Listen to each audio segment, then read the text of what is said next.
এনসিপির যে নেতা নাসিরউদ্দিন পাটোয়ারি, ছেলেটা আমার কাছে মনে হলো একটা বেয়াদব। বাংলাদেশের ইতিহাসে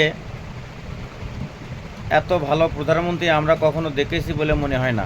আমাদের মুরব্বীরা এরকম ভালো প্রধানমন্ত্রী দেখেছে কিনা জানি না। আমাদের সবচেয়ে বেস্ট, ভদ্র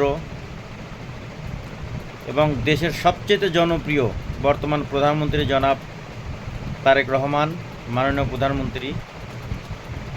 সে যখন বাংলাদেশের প্রত্যেকটা জনগণের মন জয় করে নিয়ে চলছে, জয় করতেছে, সবাই যখন তাকে ভালোবাসতেছে, তাকে গ্রহণযোগ্যতায় সর্বশীর্ষে পৌঁছে গেছে, এগুলো এনসিপি নেতাদের সহ্য হচ্ছে না।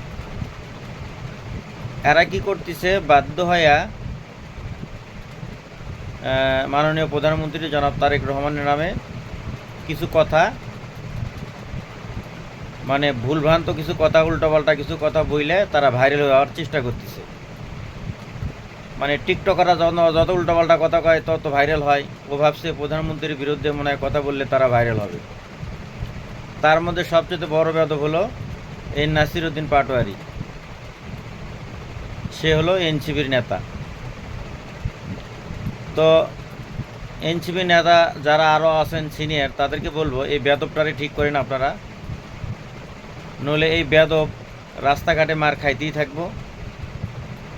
অতএব ও যত দূরত্ব ভালো হবে, যত দ্রুত কথার সংশোধনী আনবে, তত দূরত্ব ওর জন্য মঙ্গল বয়ে আনবে।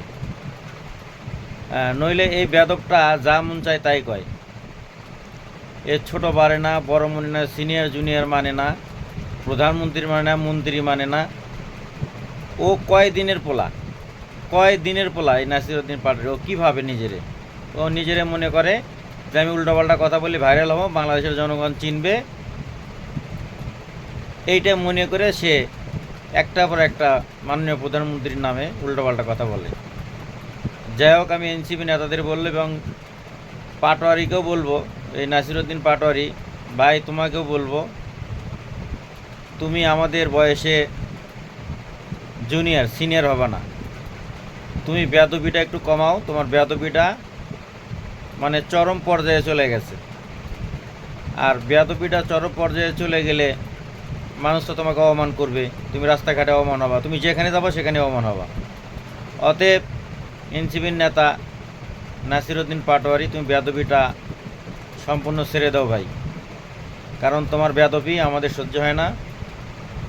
আমাদের নেতারে নিয়ে, আমাদের প্রধানমন্ত্রীকে নিয়ে, আমাদের প্রেসিডেন্টকে নিয়ে, আমাদের মন্ত্রীদের নিয়ে কোনো কথা বলতে পারবে না তুমি, কারণ তোমার সে কথা বলার যোগ্যতাই নাই।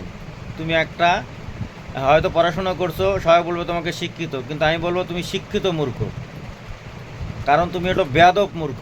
তুমি যারা শিক্ষিত লোকগুলো আছে তাদেরকে তুমি অপমান করতেছো। যাই হোক ভাই, শেষবারের মতো বলি, তুমি এসব উল্টোপাল্টা কথা ছেড়ে দাও।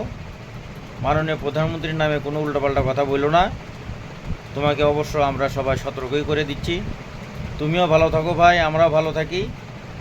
অতএব উল্টোপাল্টা কথা বলো না, বেয়াদবি করো না। ঠিক আছে, ভালো থাকো, আল্লাহ হাফেজ।